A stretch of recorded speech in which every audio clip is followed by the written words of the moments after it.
pessoal, meu nome é Carol Silva, sou mãe da Anjinha Elis, mãe do Benício, e no Inspira Mãe de hoje, o Despertar da Madrugada. Vocês já tiveram ideias aí, tipo assim, de mudar de vida e começar e virar mesmo tudo? A gente acha que vai ser no momento, assim, durante o dia, tô tomando um café, opa, vou ter uma ideia. Não, essa foi de madrugada. Hoje eu tô com uma convidada muito especial, a doutora Isabela Borges, ela é pediatra. E eu não vou ficar dando muito spoiler por aqui não, gente. Isabela, conta pra gente a sua história hoje. Eu tô muito feliz que você tá aqui. Obrigada, Carol, pelo convite. Eu sou doutora Isabela Faria Borges, né? Sou pediatra, hoje especialista na área de superdotação e neurodesenvolvimento, mãe de 2 maravilhosos supervolts. O Emanuel, que tem 4 aninhos, e a Maria, que tá com quase 2 aninhos, vai fazer 2. Lindeza. Ah, não, uma fofura. E eu tô nesse caminhar aí já tem um tempo, né? Eu sou pediatra há 9 anos, sou Sim. médica há 10 anos. E tudo começou mesmo na vontade de Deus, que eu falo, eu descobri ser médica com a vontade de Deus. E a maternidade também. Então eu acho que se eu não cheguei a comentar com você, mas em algum momento da minha vida, eu desejei ser freira. Mentira! É verdade. Gente, esse eu não sabia. Eu desejei ser freira.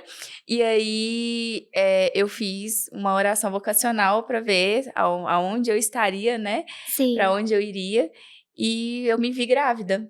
E eu falei, ok, já aceitei a minha missão. Nossa, foi assim, uma super intuição, né? Sim, foi bem direto, assim. Eu me vi mesmo grávida. Eu falei, ok, já entendi que não é para ser freira. Completamente diferente. Irei casar e irei ter a minha missão de ter filhos, né? Sim. Que é uma missão muito grande, a gente ter filhos e entregá-los ao mundo criados, né? E com respeito, com valores. Então, Sim. isso fez parte de um processo. E aí, nesse mesmo caminhar depois, né? Eu tinha que escolher minha profissão e aí também foi na frente de oração que eu perguntei para onde eu vou e o que farei. E aí eu tive a resposta de que seria médica. E aí, a medicina, dentro da medicina, a pediatria sempre foi a minha maior paixão. Uhum. Era aquela que eu acordava e falava assim, oba, hoje tem pediatria. Que delícia! Sempre foi. Mas assim, eu gosto da medicina. Eu gosto Sim. do poder curar, do poder ajudar, do poder tocar, do poder olhar de verdade para as Uma pessoas. super profissão, né? Venhamos, convenhamos. Esse cuidado que tem que ter. Tem E é que muito ter importante. muito. E não é muitas pessoas às vezes usam muito como ego, né? E não é para isso, é mesmo pra gente poder fazer com que as coisas sejam melhores. Então eu brinco que eu gosto muito daquela ideia de médico de família de antigamente, Sim. onde um médico cuidava de todo mundo, porque é mais ou menos isso que eu faço dentro da pediatria, uma das profissões que eu consigo fazer isso, eu lido com o pai, com a mãe, com as crianças, com as avós. Sim. A gente tem esse contato muito íntimo e eu consigo entrar dentro das casas e fazer um pouco mais de diferença com essa criança que tá vindo pro mundo. É verdade. Gente, inclusive, ela é pediatra do B. A gente foi um dia lá no consultório dela e tava chegando, tinha um pai chegando lá, né, depois. E aí ela contando pra gente que, assim, ela cuida de todo mundo. E é isso. Gente, vocês não têm noção do amor que é a doutora Isabela. Segue ela no Instagram que vocês vão, assim, ficarem apaixonados com o trabalho dela. É maravilhoso. Eu sou suspeita de falar, talvez. Inclusive, já deixo a deixa aqui pra vocês. Se inscrevam no canal do Inspira Mãe, compartilhem com os amigos de vocês, com as mães empreendedoras, porque tem muita dica boa, tem muita coisa boa. E hoje a doutora Isabela vai contar a história dela que tá maravilhosa. Vocês vão entender o porquê do Despertar da Madrugada. Essa história do Despertar da Madrugada foi bem, foi bem intenso, né, Carol? Porque Emanuel nasceu, e aí quando ele estava com 4 meses eu tinha que voltar a trabalhar, e aí eu estava voltando a trabalhar. E um dia eu, acordei e falei assim, vou mudar de vida. E fiquei esperando meu marido chegar em casa, Você nem sei estava se com lembra tanto disso. tempo de mãe, assim? Ele estava com 4 meses de vida. Tava muito novinho. Novinho, foi bem novinho. E eu tive uma depressão pós-parto, eu descobri isso depois, assim, hoje eu vejo como uma depressão pós-parto. E E alguma coisa em mim falava que eu não queria nem sair de casa, assim. Eu queria mesmo era ficar com ele. Sim. Queria cuidar, zelar. E aí, a hora que eu tive que me ver voltando pro trabalho, por mais que eu amasse aquilo, alguma coisa falou assim, não, tem que ser diferente, porque eu não tô fazendo nada bem feito. Uhum. A sensação era meio essa, eu não faço a pediatria que eu amo bem feita, eu não tô fazendo a maternidade bem feita, porque tá tudo bagunçado, ou é tudo muito rápido, né, porque eu trabalhava ali em plano de saúde, que acabava tendo que limitar muito meu tempo, os plantões que eram tudo muito rápido, muito ágil, e não era bem o tipo de trabalho que eu gosto de fazer, você sabe, né? Sim. A gente entra, a gente fica. Então, É maravilhoso. A gente se sente em casa, a Sim. intenção era ter esse contato íntimo, conhecer um pouco mais das famílias por completo, e em 20 minutos, meia hora, a gente não consegue fazer isso. Isso é verdade. E aí, então, durante uma noite, todas as minhas grandes decisões de vida eu tomo durante a madrugada. Eu tenho um cérebro que não para durante a madrugada, né? Isso faz um pouco de parte do meu processo de estudo também, né? Sim. Como eu disse, a minha especialização é em neurodesenvolvimento, mas principalmente na área de superdotação. E hoje eu me vejo superdotada, né? Tenho essa identificação e entendo isso. Então, realmente, durante a madrugada, meu cérebro não para. E as minhas grandes decisões, elas são só tomadas durante a noite. Sim. E aí, a hora que eu acordo, eu espero meu marido na porta de casa, voltando do serviço, e ele ficou toda assustada. Eu falei, vem, entra logo. Ele, o que foi? O que tá acontecendo? Eu falei, tem uma grande decisão pra te contar. Ele todo assustado, o que é isso, né? Não, nós vamos mudar de vida. Aí, gente, a cara dele deve ter sido ótima. O que aconteceu? Ele falou, o que é isso, Isabela? De onde você tirou essa? Vamos mudar de vida. Tá bom, me conta mais sobre isso, né? Que mudança é essa que você quer? Sim. E aí, eu realmente coloquei pra ele todo já um projeto, assim. Nós vamos... eu, no caso, né, profissionalmente, vou fazer assim. Vou caminhar desse jeito, vou começar a fazer... Já olhei alguns cursos, já me matriculei em outras coisas, comecei a entender sobre a gestão, porque ter um consultório é ter que fazer a gestão de um empreendimento. Sim. E às vezes a gente não tem essa noção, né? Dentro da medicina a gente aprende o quê? A cuidar. A gente não aprende a criar o nosso próprio empreendimento, a nossa própria clínica.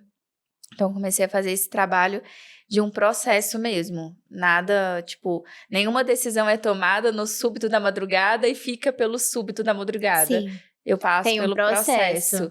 Isso é importantíssimo. Muito. Porque eu acho que um grande problema de vários empreendedores hoje, que principalmente estão no começo, é tipo assim, tive uma ideia e já começa a fazer, nem sempre passa por esse processo de tipo, igual você falou, vou ali fazer um curso de gestão, ou vou fazer um curso de marketing, alguma coisa assim, só vai lá e dá a cara a tapa.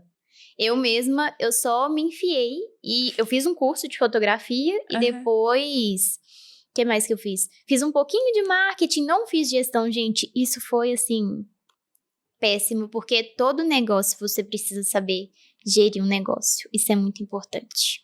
É muito importante. E é engraçado porque como eu sempre faço isso nos horários que as pessoas não veem que eu estou fazendo, às vezes até a família falava assim, Isabela, mas você não tá dando um passo maior? Eu falei, não, eu já passei por esse processo. Vocês só não conseguiram ver. Porque eu passo isso de uma forma muito natural. Foi uma coisa que, para mim, é muito fácil de aprender e colocar as coisas em prática.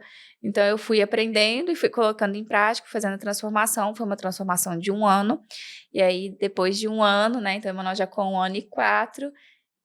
a gente aluga o espaço onde hoje fica o meu consultório para começar todo o processo de transformação. Então, assim, foi 1 ano para começar a, literalmente, a empreender de fato, né? Sim. Eu estava só mudando o público, mudando com o jeito de falar, a forma de que eu ia fazer, do que eu ia estruturar. Estruturei por fora para depois eu conseguir colocar ali dentro tudo o que eu imaginava. E eu confesso, Carol, que como eu mudei agora de novo...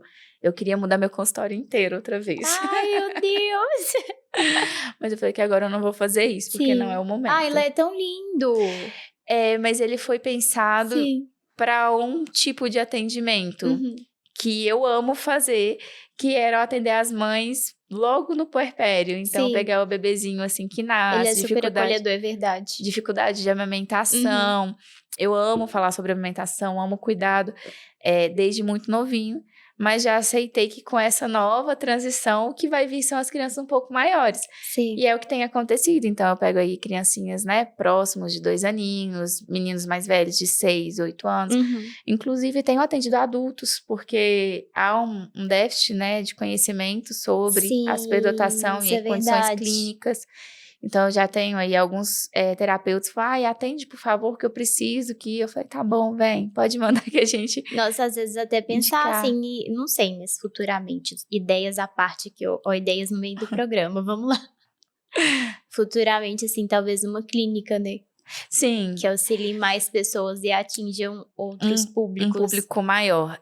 Eu penso nisso, Carol, mas eu confesso que eu não sei se eu tenho vontade. Sim. Porque a questão de gestão, para mim, é muito difícil.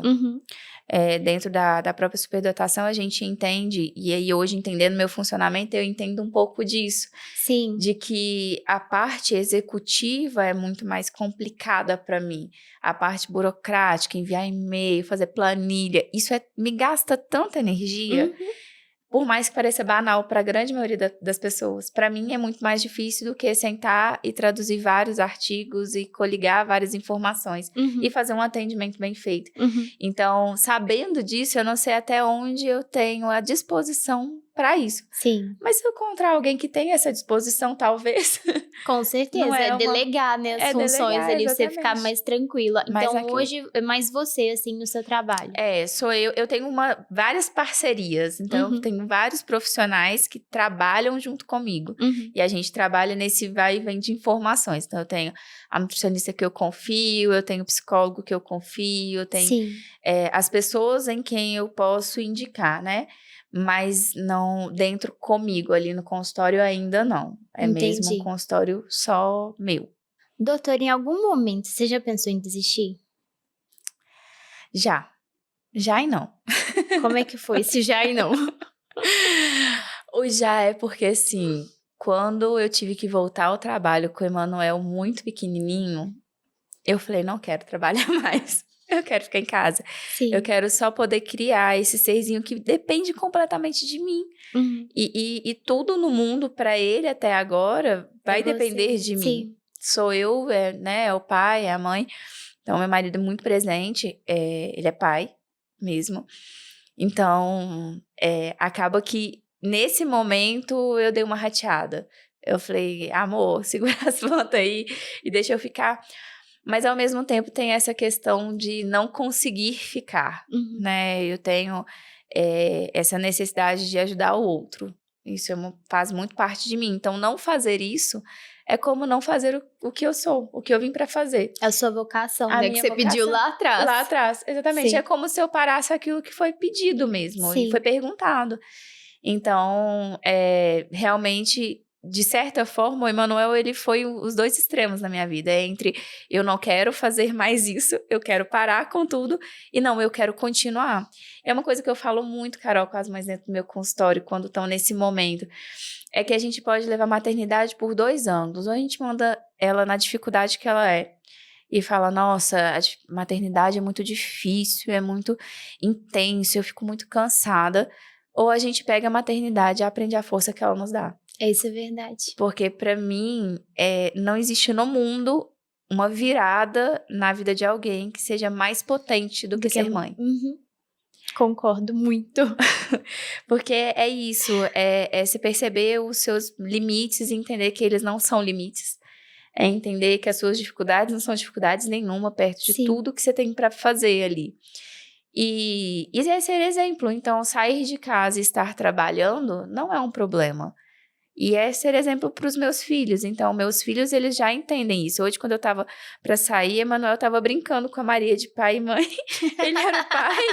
Não, ele era o pai e ela era a filha dele. Sim. E aí ele falou assim, Maria, fica um pouquinho aí no quarto com as bonecas, cuidando das bonecas, por favor, que eu vou ali trabalhar e já estou voltando.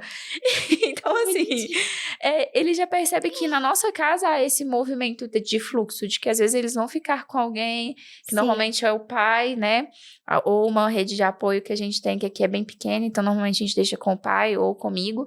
Um sai, o outro fica, e tá tudo bem, porque eles já entenderam o que o nosso trabalho traz, Que não é tipo, ai, tô indo pro trabalho, não. Olha, filho, mamãe tá indo trabalhar porque eu vou ajudar outras mães a cuidar de outras crianças. Tem crianças doentes que precisam da mamãe. Uhum. E é muito legal isso, eu poder falar com ele isso. Que a mamãe vai pra ajudar alguém. Isso é super importante nessa conversa também, porque eu acho que é Sim. muito do que a gente passa pra eles e fala ali no dia a dia, né, também. É, porque às vezes vê a gente só cansada, ai, vou trabalhar. Não, O que eles vão entender o que ele com vai isso? entender com isso. Será que trabalho é tão sacrificante? Não, pra mim é muito gratificante poder ir trabalhar. Então, Uhum. sim, estou indo trabalhar, filha. Hoje passo o dia todo fora, a noite toda fora de casa. E tá tudo bem, a mamãe volta e já tô aqui. É a mesma coisa com meu marido. Então, a gente explica pra ele qual é o benefício do nosso trabalho, qual é a diferença que a gente faz. E, gente, todo trabalho tem uma diferença. Todo. Não tem um trabalho que não faça diferença na vida de alguém. Uhum. Então, a gente depende um do outro. É uma rede de construção. Isso é verdade. Então, assim, não tem um trabalho menos do que o outro. Para mim, todo trabalho, se a gente ensinar para os nossos filhos isso, a gente já está ensinando o mundo, porque é isso, todo trabalho tem a sua função, o seu benefício. Nossa, muito maravilhoso isso. E teve algum momento que você já duvidou de você? Há vários. Teve um ponto, assim, que você falou assim, nossa, agora... Agora eu não sei. Eu confesso que nessa segunda virada agora, que como foi uma virada para uma coisa muito diferente do que a gente tem hoje mesmo em construção na ciência, isso me deixou muito receosa. Tipo, nossa, será que é nesse caminho que eu tenho que ir? Porque até então estava tudo certo, eu já sabia o caminho que eu estava seguindo, e por que de repente, depois de 8, 9 anos, eu resolvo fazer, opa, e aí, vamos mudar tudo de novo e reconstruir o jeito que eu trabalho, reconstruir os equipamentos que eu uso, as coisas que eu faço, né? Igual comentei com você, olha, agora eu tenho algo novo no consultório que a gente vai conseguir trazer de benefício para o Benício. E aí? Será que eu vou fazer isso mesmo? Será que eu vou querer andar nessa zona tão obscura onde as pessoas... Eu confesso que falar de superdotação ainda é muito difícil no nosso país. Eu acho que até para o mundo, mas o Brasil ainda está muito rastejando e engatinhando nesse momento. Então, a gente fala em superdotação, pensa em grandes gênios. Nossa, o que tem de tão especial? E não é isso, é um funcionamento muito diferente do corpo, é um funcionamento muito diferente da mente, do cérebro, né? E as pessoas não estão preparadas para ouvir sobre isso ainda. Sim. Mas, ao mesmo tempo, é importante saber que tem pessoas que saibam, que sabem exatamente isso, que sabem dizer o que é, como é, com esse olhar fora de uma caixinha de propriedade, de números, de testes, mas de que isso é uma vida que precisa ser vivida. E quantos potenciais escondidos estão porque a gente não sabia sobre. Não sabe lidar, às vezes, igual a gente estava conversando também, às vezes até atrasa a criança, o adulto mesmo, e tipo assim, não evolui. Né? O adulto, por exemplo, vou colocar a minha história de vida, né? Minha mãe conta que eu falava muito. Então, uma certa idade, eu falava. E isso incomoda as pessoas. As pessoas não estão preparadas para ouvir tudo que uma criança tem a dizer. E às vezes a criança tem muito a dizer. E aí fala assim, agora não, daqui a pouco, espera mais um pouco. Tá todo mundo tão ocupado que a gente vai escondendo isso. E o que a criança aprende a fazer? Agora não, melhor não. Eu vou calar essa pergunta, porque talvez ela não seja tão importante. É onde eu falei que várias vezes eu duvidei de mim. Porque hoje eu acesso o meu potencial porque eu descobri o meu funcionamento. Ah, mas você precisou de um título, de um rótulo? Não, eu precisei de entender o meu funcionamento. Como que você funcionava. Isso parte de autoconhecimento também. De autoconhecimento. Que partiu de um estudo, que partiu de ver a necessidade disso acontecer para poder passar para outras pessoas. Ontem eu atendi no pronto atendimento uma criança que assim, em pouco tempo, eu já tenho hoje um olhar muito aguçado, eu percebi que podia ter. A gente nunca afirma 100% sem fazer, né, nenhuma coisa mais profunda. E aí, antes mesmo dele falar, eu perguntei assim, o que você acha da sua escola? Da escola, você gosta de ir pra escola? Ah, deu aquela rateada, né?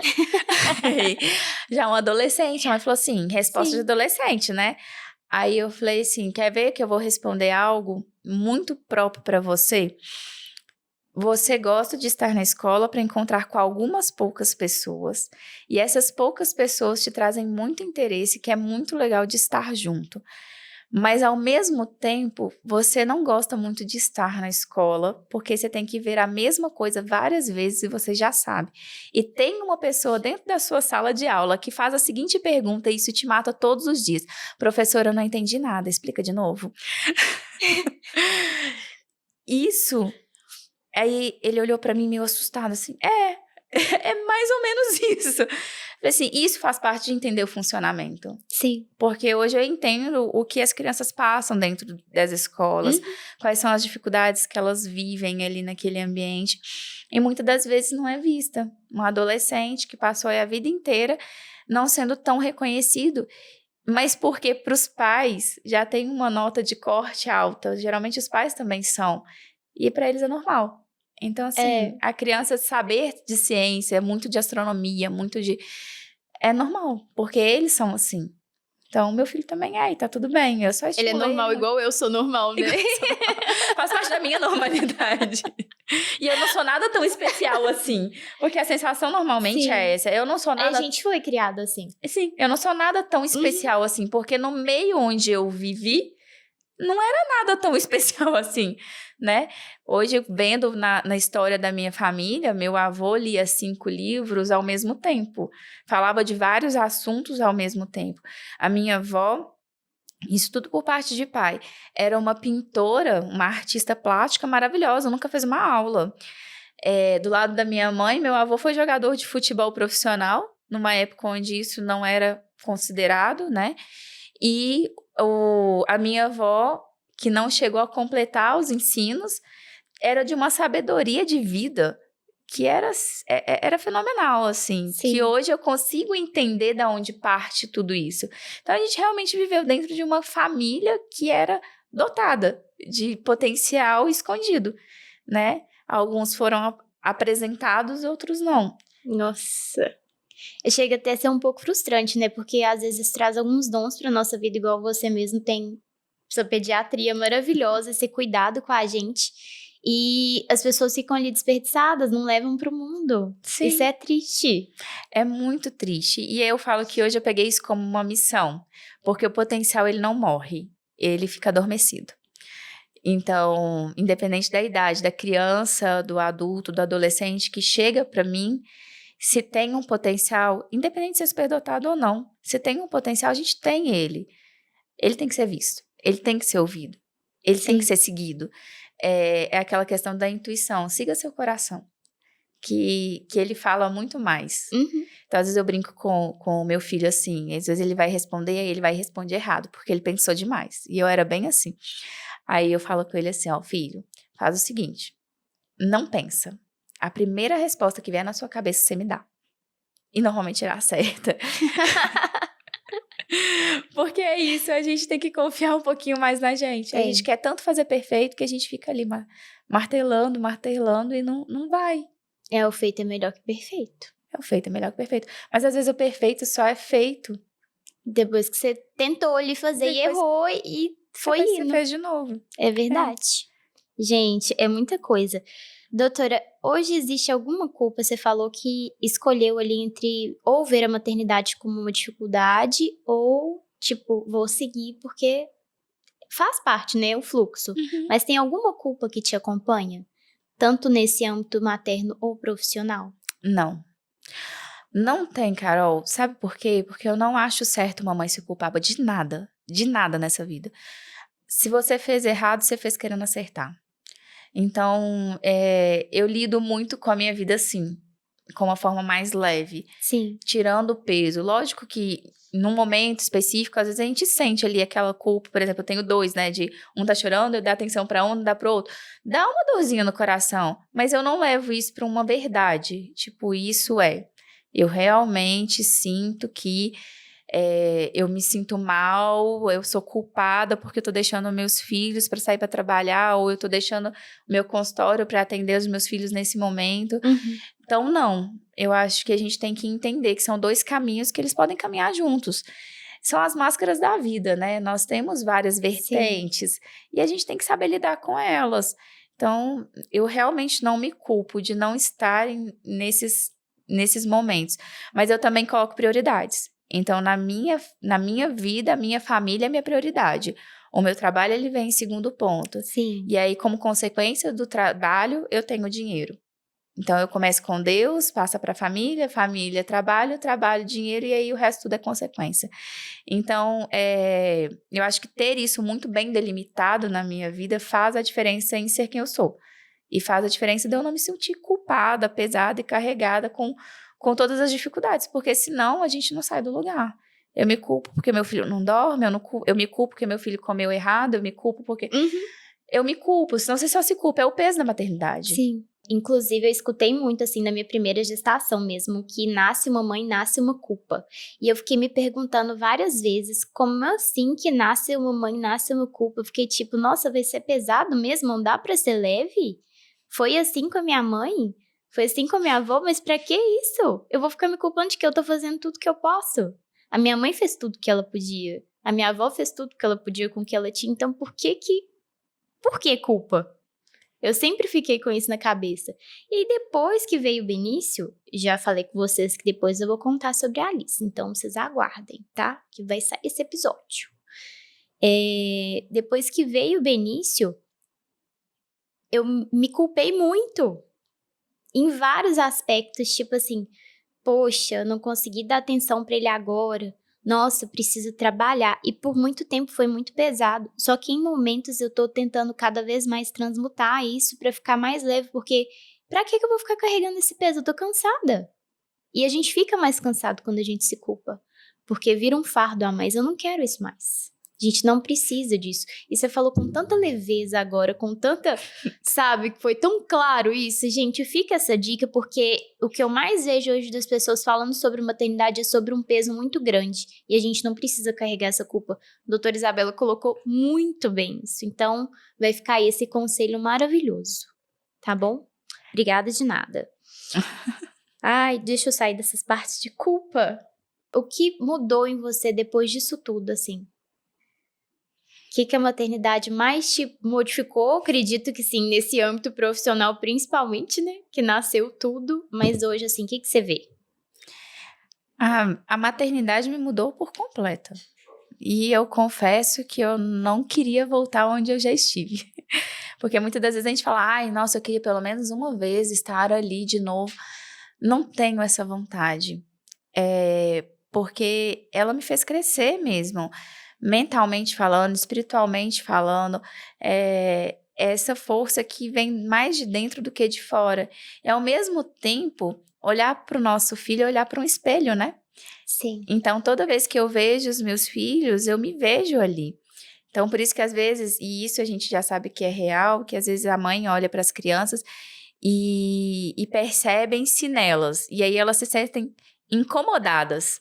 Porque o que incomoda, às vezes, no filho é exatamente o maior incômodo que ela tem. Então, onde é mais difícil e doloroso para uma mãe lidar. E eu ter que encarar isso todos os dias é um benefício se eu entender isso. Que tudo bem. Ter consciência, né? Ter consciência. Que tá tudo bem. Essa afronta que ele tem, eu também sou assim. Então, eu vou ter que aprender a respeitá-lo e a me respeitar. Então, eu acho que, para mim, a palavra sempre de ordem é respeito. É o respeito ao filho, é o respeito a mim. Então, é o respeito ao meu tempo, ao meu momento. Como eu disse, eu passei pela dificuldade do primeiro puerpério e eu só consegui perceber a depressão pós-parto muito tempo depois. Então, Emanuel já estava aí com 2 aninhos e eu grávida de Maria. E eu comecei a ter medo da gravidez da Maria porque eu tinha medo de passar pelo mesmo processo que eu passei no dele. Então, eu tive crise de pânico, que é uma coisa que as pessoas não costumam falar. Então, eu tive crise de pânico ao nascimento do Emanuel, na primeira semaninha. Não sabia disso. Olha, como médica, eu não sabia que é comum, que pode acontecer. Sim. E acontece com mais frequência do que a gente imagina. E fica verdade. ali passando aperto sozinha. Eu fui parar no pronto atendimento por causa disso. Nossa. Então, foi bem intenso. Então, esses primeiros 2 anos com o Emanuel, eles serviram para me mudar e me moldar muito, de várias formas. E eu nunca peguei as dificuldades da minha vida como um problema. eu sempre consegui falar daquela pedra, vou transformar num castelinho. Foi difícil, foi duro. Mas, poxa, e agora? O que eu vou fazer com tudo isso? Sim. E aí tem uma fala do meu marido que me pega muito, que ele falou comigo uma vez assim, e eu não esqueço. Nossa, Isabela, Deus te permite passar por algumas coisas para que você consiga passar para outras pessoas aquilo que você já viveu. Nossa, cirúrgico ele? Muito. Porque, assim, ele vê as dificuldades, as dores que eu passo em vários âmbitos. Sim. E no final das contas, sempre eu transformei isso em uma forma de dar pro outro aquilo que eu recebi, de ensinamento. Que maravilhoso. E é bem isso, né, que a gente tem que fazer na vida. Se não for pro outro, que seja por nós. Então, depois, por exemplo, da descoberta, né, da superdotação, eu comecei a ter um autorrespeito. Entender que alguns ambientes eu não vou conseguir estar e tá tudo bem eu não estar. Que em alguns momentos eu só preciso de entrar na minha caverna escura e ficar lá por 10 minutos e eu peço esse tempo de silêncio. Então, às vezes eu falo com o meu marido, eu preciso entrar no quarto. Ele já entendeu que agora é hora de eu ficar ali, nem que seja 5, 10 minutos, colocar meu corpo, minha cabeça em ordem, para eu conseguir voltar e ter o que é necessário. É sempre possível? Não, eu tenho 2 filhos, né? Às vezes alguém bate na porta, às vezes alguém invade o nosso espaço, isso faz parte da maternidade. Sim. E não dá pra achar ruim. Faz parte. É verdade. Então é difícil também ter este controle, mas entendendo que faz parte de não ter controle de tudo também. Exatamente, são as escolhas que a gente faz nesse processo. Sim. Ai, gente, que lindo isso. Doutora, para fechar, assim, qual que é o conselho que você daria hoje, assim, para as mães empreendedoras? Uma dica para mães que querem empreender. Eu sempre estimulo toda mãe a empreender, porque normalmente a mãe ela deseja um tempo a mais, um espaço a mais com o filho, e tem algumas coisas nas nossas vidas que não nos permite que isso seja feito, alguns tipos de trabalho que a gente faz. Só que toda vez que eu falo sobre isso, a mãe fala assim, mas eu não sei fazer nada de diferente, eu não consigo sair desse lugar. Porque é muito simples aquilo que às vezes eu faço como hobby. Então, eu sei fazer um artesanato, eu sei fazer um podcast, eu sei lidar bem com uma câmera, mas eu nunca fiz isso profissionalmente. Então, isso parece pequeno demais. E eu estimulo toda mãe naquele lugar onde você está, você pode ser mais. Você pode ser o dono do seu espaço. Então, eu já deixei de ser dona do meu espaço por muito tempo, até eu me tornar a dona do meu próprio consultório, a dona do meu próprio espaço. E é isso, empreender na maternidade é a gente poder ter mais liberdade de ser, mais liberdade de estar, e mais liberdade de fazer aquilo que a gente faz, e fazer com gosto de fazer. Então, se eu pudesse deixar alguma dica, seria essa, Carol. Ai, maravilhosa. Gente, esse podcast tá de ouro, assim, tá maravilhoso. Eu amei o conselho que você deu, foi perfeito e resumiu muito bem o que é empreender hoje, do jeito que a gente vive, né? E tudo com muita leveza, então assim, aproveitem, assistam, curtam, compartilhem. Doutora, muitíssimo obrigada pela sua presença, foi maravilhoso. Eu que agradeço, Carol, por ter convidado e por essa conversa tão gostosa. Né? De mãe pra mãe. Lindo, eu amei muito. Eu tô muito grata, de verdade. E eu acho que é muito disso também que você falou desses encontros, assim, dessa parte da intuição, da espiritualidade de Deus mesmo. Então, trouxe tudo muito... Foi muito certinho aqui. Porque eu fiquei... Gente, só um parênteses, estava conversando com ela antes, eu sempre converso com as convidadas. E eu fiquei pensando, tipo assim, o que eu vou falar, o que eu vou perguntar, o que a gente vai fazer, e não sei o quê. Então, às vezes, é só esse fluir mesmo. É só essa leveza que a gente precisa. E foi lindo, muito obrigada. Eu que agradeço, Carol, por tudo. Gratidão. Pessoal, e se você gostou desse episódio, siga, comenta, compartilha, se inscreve no nosso canal. Tem a nossa página no Instagram, tem o perfil da doutora Isabela, que ela compartilha muita coisa legal lá, tá bom? É isso, até mais!